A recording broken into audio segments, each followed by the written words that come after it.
Right guys, so what I'm going to do is put the new version 1.5 of AMS2 against Assetto Corsa Competizione v 1.9.5. So these are the latest patches on both sims, and we know that the new 1.5 tyre model has, there's been a few changes to the prototypes, there's been new rallycross updates and a lot of stuff has gone on, but what I'm really interested to see is how the GT3's stack up, just the basic cars that, have always been there, like the bedrock of most sim drivers is any tin top really. So we're going to look at the GT3 category and see how it stacks up against the mighty, as many people will say, ACC, particularly in the GT3 category. So what I'm going to do, I'm going to do maybe 2 laps of, or maybe 3 laps of Brands Hatch, hot laps. We'll see what the car delivers in terms of lap time. We'll compare that to ACC. We will then have a feel as to how easy the lap time was to achieve, what the driving style is like, the physics, which game does it smoother, which is more edgy, just stuff like that. And I'm going to do it in the McLaren and ACC as well. And I'm going to pick the non-Evo version of that car, so it's completely fair and one-to-one. Yeah, but anyway, let's get onto a hot lap and see kind of what this car can actually deliver.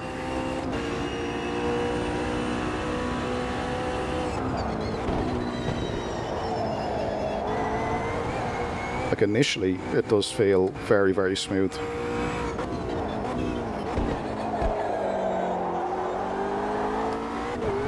Yeah, even rotating it on throttle, there's oodles of grip there.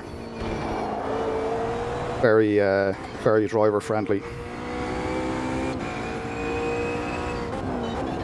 Have the TC on 2.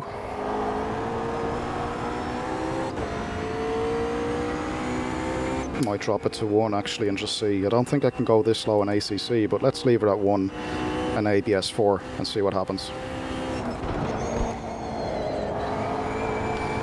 Like, it's still fun, it's still engaging, it's very, very forgiving. I don't have to think about pitch too much on the car. It doesn't seem to do a lot. I mean, I'm aware the pitch is happening because the turning angle changes slightly, but it's never bad enough that it's going to need corrective action or anything like that. What I've done for the setup on this, by the way, I have made it more aggressive than the out-of-the-box one. So I've added some negative camber front and rear. I've increased the rake on the car, and I've increased the downforce. So I'll be running a similar setup in ACC as well, just to kind of keep things somewhat comparable,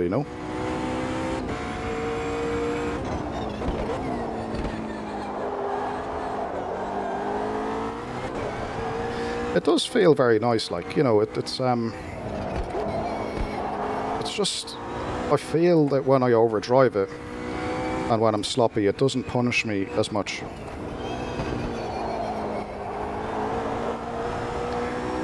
Yeah, it's very, very easy to drive, which, is not necessarily a bad thing. See, we have the little hood changes as well on the dash, which is a nice little addition.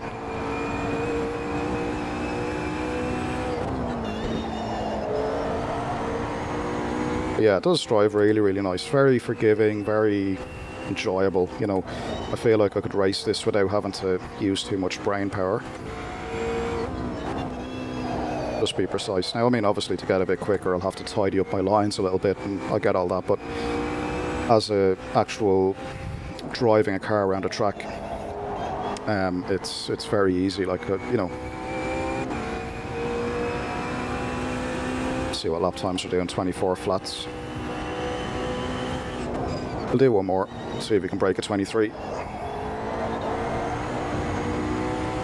And again, I think I'd probably chop more time off this with a bit more practice and a bit more setup work, but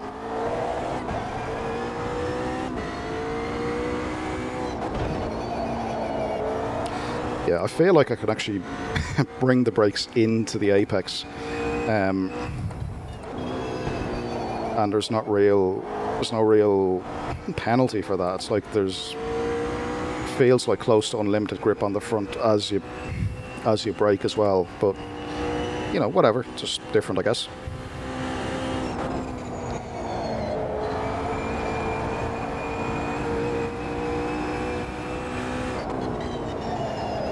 Yeah, like I'm touching the brake through the apex there.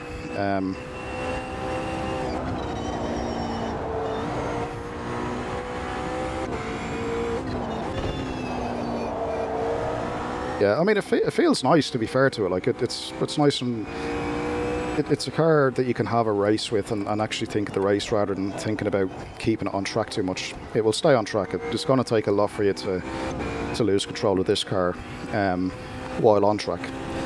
So what do you do? Another 24, whatever. Yeah, I mean, so there's a 23 in there for sure, but yeah, a couple of 20. Was it 24 flat, 24-1, 24-1? Right. Okay, so 24s is where we're at. So we'll have a look at that in ACC, and we'll keep an eye on those lap times. For ACC, what I'm going to do, I'm going to take the 720S GT3, the non-Evo version. Now, I raced the Evo version of this in my league, but the non-Evo is on an old setup, so I think what I'll do is I'll just take one of the defaults and make some tweaks similar to what I've done here. And we'll take it from there. But the GT3 non-Evo, the one that I'm going to drive in ACC next, does feel quite a bit different than the Evo that I drive week in and week out. So it will be very unbiased. It will be comparable. And again, I'll call it in an unbiased way. I'm a fan of sim racing first, not any particular sim. But I will say AMS2 does feel really nice. It's nice and easy to drive. Like you could take this to a race online in a league, and you could focus on racing without having to worry about the car spinning out on you or doing something on you that is going to catch you off guard. It's a very driver-friendly car. You'll get on top of it easy enough, and yeah, like I say, it's got a very, very wide envelope of how you can drive it without it biting back. But yeah, we'll leave this one here. We'll jump into ACC, and we'll take this for a spin around Brands, and let's see how we get on. Alright guys, so here we are then in ACC, in the McLaren 720S GT3 non-Evo version, so we're keeping things like what like. Now, I haven't driven this in about 3-4 months. Actually, it's going to be longer because I drive the Evo version in my league, right? But this feels and is a different car. There's enough updates on the Evo that it feels totally different. And before that, I drove the Aston Martin for a season, so I probably haven't driven this since maybe March of this year. But anyway, let's go ahead. Let's get the brake bias up to around 53, the same way as it was in AMS2. We'll let the tyres come up to temp over this lap, and we will see what this car can actually deliver on in terms of lap time. I think in AMS2 we had the brake bias around 55 or something, so we'll leave it like for like, and we'll see what this car can deliver on. Like AMS2, I'm running a slightly more aggressive setup. The parameters and settings are pretty much the same. Like the ride heights are the same, the wing is maxed in both, camber angle on the wheels is identical. So, oh shit. Yeah, so everything is 1 for 1 basically, as close as possible. But yeah, you know, bottom line is both of them feel very similar, but they do things totally different at the same time. So let's get into a hot lap, and we'll see. Okay, so first thing you notice is a lot of snap coming out of the corner. So the TC at 1 might be problematic.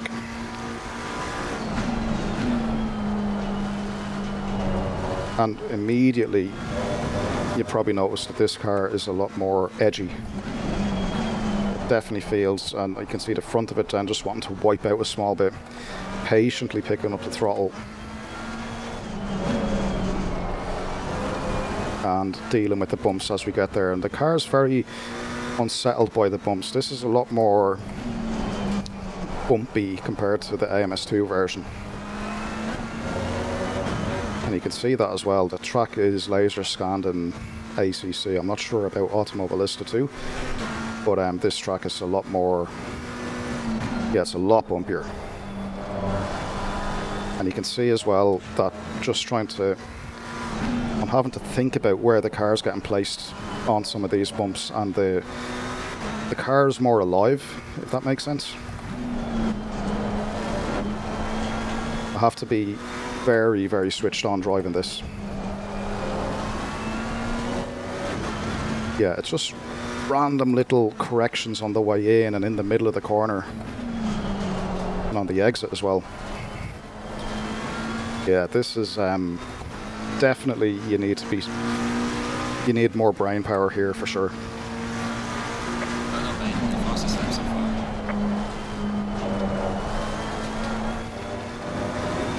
Okay, so the first lap was 24.7.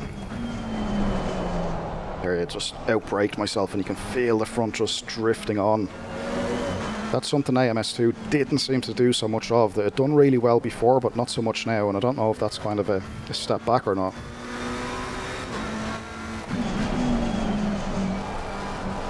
Patiently just waiting to pick the throttle up and then try and keep the thing straight as possible. But that bump on the outside hits the TC when you unsettle the rear. There's definitely a lot more going on in this. I have to think about the entry particularly, because if that gets done wrong, the whole corner is screwed, and it's a lot less forgiving than Automobilista 2 when you go over the edge of grip. A lot less forgiving. And you can see even on the entry there into the fast corners, like still little micro corrections on the steering wheel. Yeah, this is a lot more engaging.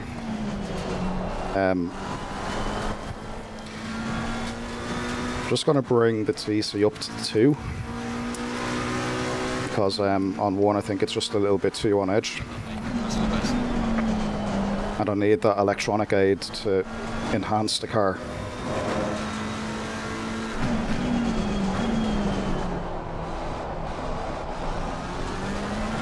Yeah, and there you can see I was able to pick the throttle up just that bit quicker, although it wasn't at the right angle.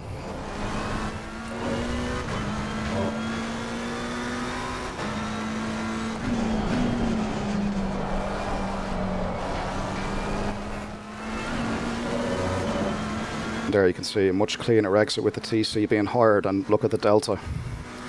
I'm actually gaining time. So the delta's up the top left of the timing screen, so that traction control has enhanced the traction on the car. The rest of it now is up to me just to make sure I complete the lap somewhat cleanly. Oh, and we've lost a bit of grip coming in there.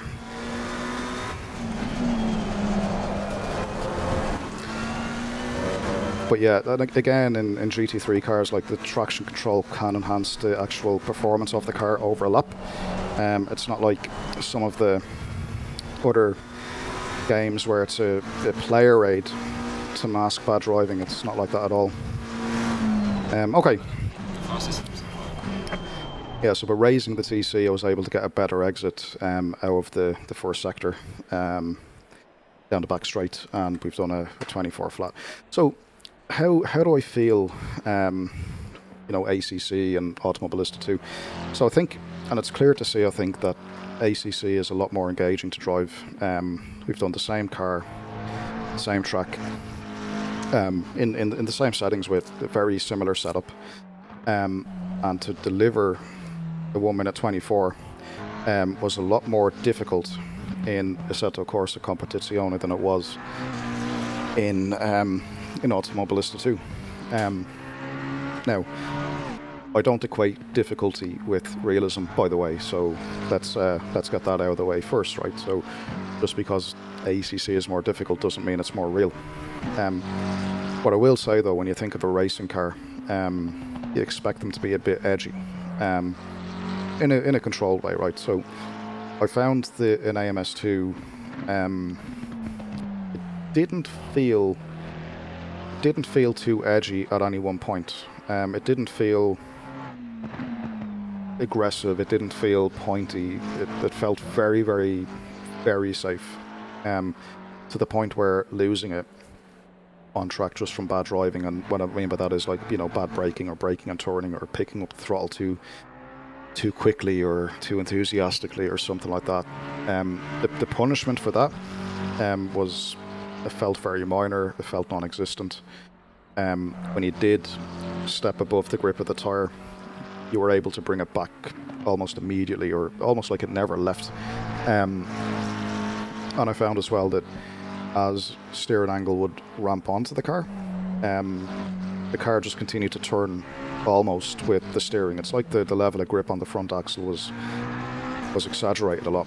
Now that's done two things in AMS2. It's made the cars feel more planted, because a lot of people complained that they felt a bit wavy before and disconnected and that sort of stuff. But as a drawback, I think what they've done is they've actually taken away that overdriving the front end sort of feel. Where an ACC coming into turn, I don't know if you can go on board where I might have done it coming into turn 2 here, on a few occasions where I'd outbrake myself and you'd see just the thing drift wide and it felt a little floaty, but that's because I've braked late, I've turned and braked, I'm asking too much of the front tyre and it sends me wide correctly. It does feel floaty, I've overdriven the car, right, the grip is gone. And I'm waiting there mid-corner for the grip. Eventually it will come back, but I can't feel when that's going to happen, because remember, the tyre slipped at that point beyond its adhesion limit. So eventually it comes back, and then the car starts turning. That feeling was missing in AMS2 completely. You know, whatever about that. Where before, I'm pretty sure it was there before the 1.5 update. So again, I think what this update will have done is it will make it more accessible to people. They'll understand it more coming from regular games, simulators that have a more forgiving tyre model. You know, and I include R Factor 2 on that as well, by the way. Like, R Factor 2 tends to have a forgiving-ish front end. ACC's is brutal, you know, as we can see. You know, you overdrive the car in ACC and you're heavily penalised, to the point where I needed to add one click more of traction control to help the car help me, you know. And this is the thing, you know, so in ACC it's like the whole the car's more difficult to drive, right? Let me just be bluntly honest in saying that. And I'm sure you could probably see that in the steering, like with the extra inputs, the extra corrections both into and out of corners. And not only that, I'm sure you could also see the extra bumpiness, the more rawness of the whole thing. To the point where you're overloaded trying to maintain all that, and then when you're in a race, by the way, when you're racing with all that going on, it is a bit of a mind melt. But I needed the electronic aids to enhance the car's traction at the back, so that I could actually deliver a 1 minute 24 flat lap. So, you know, the same car on the same track to deliver the same lap time. In ACC it was much more difficult to do the same lap time, and it felt more difficult driving, right? And I'm sure that was picked up in the video as well. And just for reference, by the way, right, and to show you kind of that I'm not familiar with this car, right? When I done a league race at Brands Hatch about, I think it was about a month ago at this stage, in the 720S GT3 Evo, which is what I raced in the league, so it's the Evo version of this. And I think in qualifying I was doing like low 23s, if not a 23 flat, and I think I even done a 22.9 or 0.8. It's, you know, so basically I'm a second faster in my regular car, right? So that shows you that I'm not familiar with this, and it does feel different compared to the Evo version. So, you know, it's allowing me to give an unbiased opinion on this versus Automobilista 2. And I will say, like, I'm not an ACC fanboy. Yes, I race it as my competitive sim. I race it in a league. I do like ACC. And this isn't ACC and AMS2. Which one is better? It's not intended to be like that. It's just to highlight the differences in the new tyre model of AMS2 and the new tyre model in ACC. Now, I love AMS2. If you look at my channel, all the videos are pretty much AMS2 because I have so much fun driving it. And when I'm not racing competitively, I go there to relax. the GT3's, as you've seen, are easier to drive, but I also like driving the Formula cars. I like driving the old karts, the new Indy cars, like everything in that game is done really, really well. I think it's a great simulation, and it feels very realistic, I have to say, generally speaking, right? And it even feels realistic in GT3's, like the car does what you'd expect. The only thing I will say is I personally found it was, well, two things. It was very forgiving, maybe too forgiving, I think. But that can be a good thing, because it means that if you're in close battle racing with someone on track, you can focus on the racing and not have to worry about the car being as lively as it is in ACC. When you're driving ACC, you've got a lot going on. The car is constantly moving around into corners, mid-corners, exits. And at the same time, the guy you're racing against, has the same dilemma. He's got the same problems, and you're also then trying to race the person. So racing in ACC can be very stressful in a fun way. Like, if you like racing, you'll love it, of course. But I think it's for that reason, that's one of the reasons why ACC tends to get such a good reputation in GT3 world, because it's got that balance of, okay, here's a simulated race car with all of the other stuff that comes with it, like the pitch control, the weight control, the difficulties, stuff like that. And I mean, don't get me wrong, you can set these cars up to be very, very safe if you want to, but it's not going to be too quick, So that's why I went with a similar setup in both sims. The cars behaved quite similar in traction and in adhesion, right? So when you were inside the grip circle, they both behaved similarly, to the point where both simulators obviously model the McLaren quite well, but it was above that limit and approaching that limit is where the differences got quite large. ACC, when you lost grip, and you paid the price. You pushed wide, you had to correct, you could feel it in the steering. The car was telling you, hey, I'm about to snap on you, and you can take action, and that sort of thing. In AMS2, I could feel I was overdriving it. I could feel the steering become light or heavy in certain areas, but there was never any risk to losing control. There was never any risk to losing time. Where in ACC, the risk was always present. And driving within that limit while being able to push on that limit, I think is what makes Assetto Corsa Competizione a very, very dynamic and engaging drive. It won't be for everybody. Make of that what you will. I mean, it's not that one is better than the other. They both do it really well. It's just different. I think before the gap was closer than it is now. I think the 1.5 update to AMS2 seems to have made the McLaren anyway that I've driven very, very forgiving. Surprisingly forgiving, in fact, in my opinion. But then again, I'm used to driving ACC, which is quite edgy, as we can see. Like, I mean, that's what I'm used to. And I think that's why some people that come into ACC and, it is a difficult GT3 simulator to get your handle onto. It just is, right? And I can tell you that from being around all of the sims myself. I've driven everything from iRacing, Race Room, RF2, AMS2, AC, ACC. I've driven them all, and I drive them all from time to time. So, and I've no preference, right? I'm a sim racing fan first and foremost. Whatever's a good sim, I will say is a good sim. I'm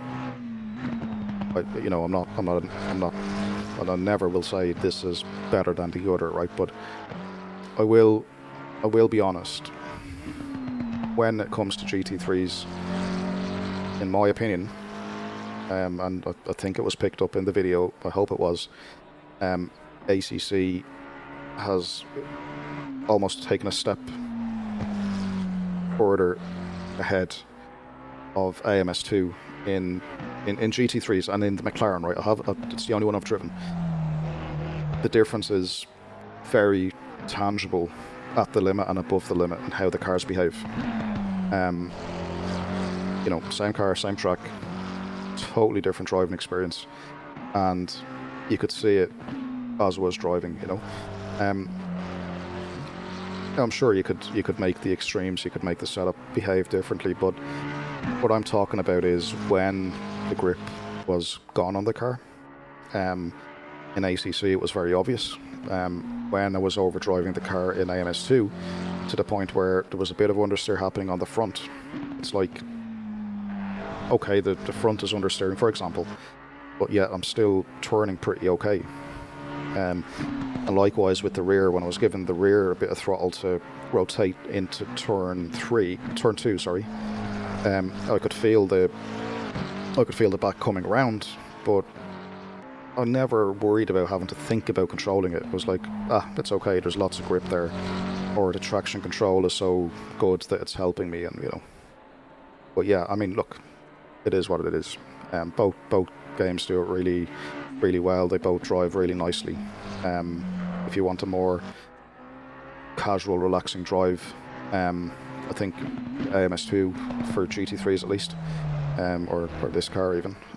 But if you are into challenging yourself in GT3 a bit more, and you're looking for something that is edgy, and every car in ACC, by the way, behaves differently. The BOP is done really, really well across all tracks in the game, where you could take any of the cars really, and you're in a chance of scoring podiums across every single track.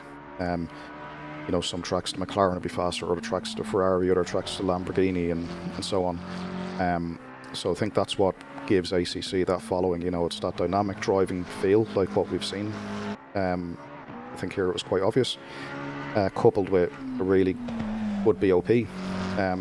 While it's true the series is focused on GT3, GT4, some cup cars, and I think we've got like 23 circuits. So it's very focused simulation. You've got, let's say, GT3s on 23 tracks, and everyone races them and end up then getting a very competitive field across the entire spectrum. And I think there's some of the reasons that make ACC kind of successful in that sense. Generally speaking, when you've got AMS2, you've got tons of choice, which is great. I love driving AMS2, but I often find you've got so much choice that it becomes difficult to get very competitive fields on a particular track, because some lads are driving GT3s, others are driving cup cars, others are driving Indy cars, others are driving stock cars, rallycross, old tin tops, touring car. I mean, and then don't get me started on the amount of tracks in AMS2, right? So its pros are also cons in that sense. But it is what it is. Trying to balance cars and even the AI, so if you're an offline player, trying to balance that across all those tracks is going to be it's going to be a task for Reset to deliver that, to be honest, and I wish them luck in doing it, but it's going to be tough. Where with ACC, I have to say the AI is quite decent for most offline players. I've done offline races in ACC and had a bit of fun. But anyway, look, we'll leave it there. I won't waffle on too much more. Let me know what you think in the comments, guys. And again, I'll repeat, I love all of the simulators. I think they all do things. Some do things better, some do things worse. But for GT3, I still think that on balance, overall, Assetto Corsa Competizione just has that extra something in its handling model. And all the cars feel different. So just as the McLaren here was quite twitchy, you'll drive, let's say, a Mercedes or an Aston Martin in the game, and that's a bit more forgiving. And so the characteristic and the aero model across all cars is totally different, which again adds that dynamic feel. So even though you've got a narrow field of GT3s and a limited number of tracks, getting the cars to work on each track becomes a task in itself. And I think, you can see that in ACC just from doing 3 laps at Brands Hatch and how it differs from the same car on the same track in Automobilista too. But we leave it there, guys. Let me know what you think in the comments. And just finally, I will say, right, I've ran similar setups on both, and in terms of the force feedback settings in my Fanatec profiles, they were identical, right? So I had damping off, natural friction off, inertia was turned off. The only filter I had on was the interpolation set to 1. That's all. Everything else was off. And then in-game, I mean, it wasn't an FFP thing, right? The FFP felt fine on both sims. Just the cars behaved totally differently, as you could see. That was the main takeaway from this little review. But yeah, we'll leave it there, guys. Thanks for watching. And yeah, until the next one.